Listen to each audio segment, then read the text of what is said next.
to. But when you're a footballer, you're gonna have these demands. And over the last few months, he's obviously decided to keep quiet about his contract talks. And a lot of fans wouldn't like that. But if you look at the fans' reaction when he scores, fans can be like that. You know, they'll be disappointed with you. But when you turn up and you perform like he has done and scores an important moment, then it's all forgotten about. There'll still be Liverpool fans up and down the country, all over the world, frustrated with Trent a little bit. But you can't begrudge the guy what he's done on the football pitch, the brilliant player he's been for Liverpool. Is it 350-odd games or whatever? It's fantastic. He's a brilliant player. And the contract thing will obviously be sorted out, I'm sure, over the next few weeks. It clearly looks like he's going to be leaving. But, yeah, let him enjoy that moment. But you also have to be mature enough to understand that people are going to ask questions about your situation.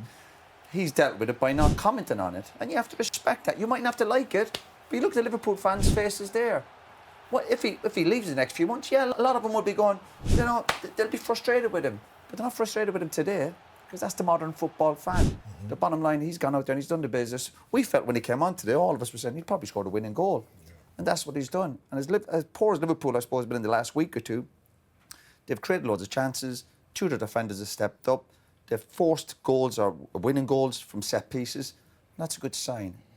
You know, we've always said they have a good knack of winning football matches, even when they're maybe not at their best, but they're still creating loads of chances. They gave up 1 or 2 chances against a poor Leicester team. Leicester obviously not good enough to punish them, but they've won the game. Pretty sure they got the job done next week. It may already be decided behind closed doors, but if Trent Alexander-Arnold leaves Liverpool at the end of the season, whether it's for Real Madrid or where else, but Madrid are the front runners for this, did he show today, even in that sort of 15, 20-minute cameo, exactly how hard it's going to be, whether it's Conor Bradley or whoever comes in, to replace him? You can't replace him, because what he is, the reason we talk about him so much, I think he's the most talked about fullback we've probably ever seen in the Premier League, is because he's unique. He's different. And you've just mentioned about him defensively. Now, most top fullbacks don't get it thrown at them. They're not very good defensively.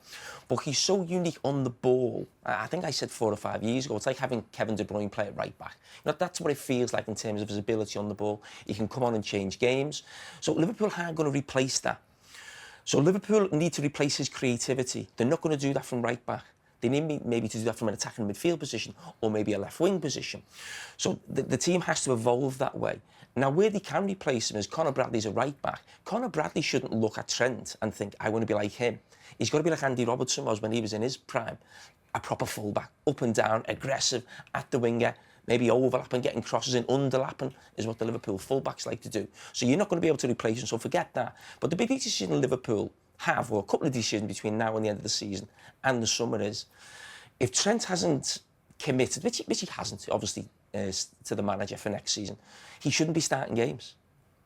He shouldn't be, because even not for a send-off for him for what he's done for the couple of years. You think about planning for next season. Of course, Liverpool are not here as a football club to give someone a send-off. Yeah, but I mean, you win the league for so long. He's been a vital part of that. I mean, yes, I understand what you're saying in terms of, like, you've got to prepare for next season. I totally get that point, I do. But for what he's done for the club throughout his years, he's been there since a little boy, they're going to win the league, just to give him a few more appearances and say, you know, well done. No, it's not about that. The point we're being is, in Conor Bradley, you've got a young player. It's not like we're talking about a 27, 28-year-old. It's talking about a young player who had a tough 15, 20 minutes at the start of the game. And that's part of becoming like an experienced player. I went through that in certain games. Gary, who's commentating, would have gone through situations like that. It's not about, oh, let's give Trent a send-off. It's about, OK, we need to assess whether Conor Bradley is the guy for us next season, playing week in, week out. Because the decision Liverpool will have in terms of Trent moving on is, does Conor Bradley become our first choice right back and we buy a backup player who's maybe a utility player who can maybe play centre back?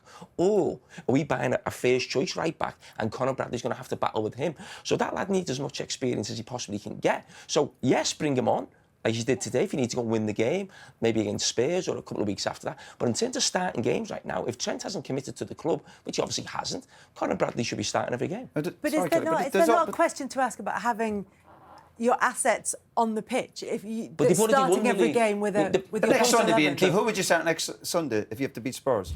Conor. No, what I'm saying is, if this title wasn't sewn up and it was edging heads with Arsenal, you put your best player on the pitch, which is Trent. But Liverpool have won the league. you know, have you seen enough in Bradley? Because I think he's good enough. If Trent was still, I think he's a big test really for him good to do player. it week in, week out. And We still don't know. But that's my point. That's That's why you have to give him his head now. Sort of 5 games to go. Start him in all these games. He'll have good games. He'll have bad games. He's a young defender. But give him that experience, and then you get to the summer and you make your decision what you do. It's amazing that we talk about Trent. Trent's a fantastic player. But as if the world's coming to an end if he leaves. If he does leave, you wish the lad well. He's done brilliant. He's been a good servant. He's been a brilliant player for Liverpool. But I'm pretty sure Liverpool will survive. Better players have left Liverpool than Trent. And Liverpool are doing okay. You have to also accept, supporters have to accept you're supporting the club. Obviously, you love your players. You have your idols. You have certain players like Dalglish and Rush and all these people. But when they leave, you just continue. Exactly. Good players will come through.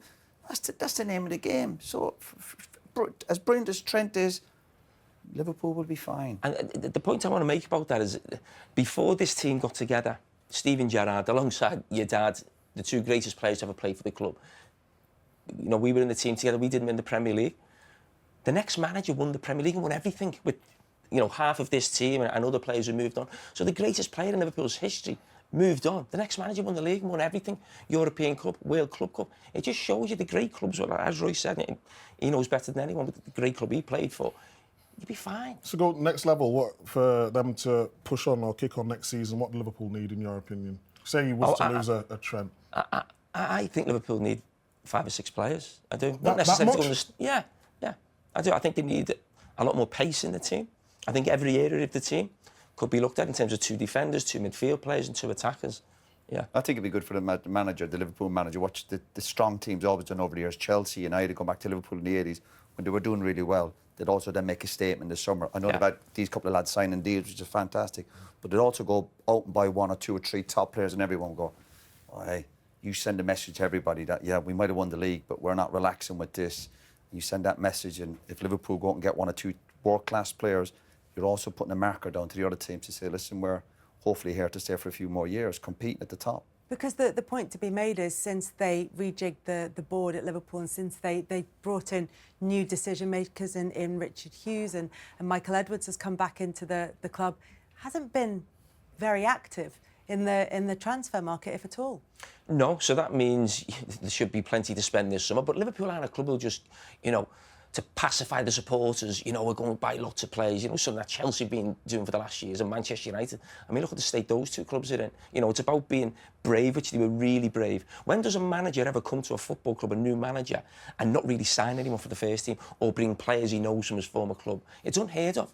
And they held the nerve. And they get criticised from Liverpool fans. And I get criticised as being an FSG stooge. I'm not. Are you? No. But the point I'm making, you have to admire the nerve and what it takes to actually stay strong and say, no, we're not going to panic, we're going to wait for the right moment and we're going to deliver. And that's what they've done for the last sort of 6 or 7 years, and hence why they've been so successful. Do you think they'll do it this summer, Jamie? Do you think they've got 2 lined up? Liverpool aren't a club who have a big summer every season. I think Liverpool could have a real go, and then for the next couple of summers, it'll be, OK, we've got this team now, and then they'll go again. And I think history shows that even when Jurgen Klopp was manager, I think this summer is the right time to do it. Arne Slot has assessed the squad. It's not his squad. Jurgen Klopp's, and he's got a little bit more out of it than the previous manager did last season, but he'll want to put his stamp on it this summer.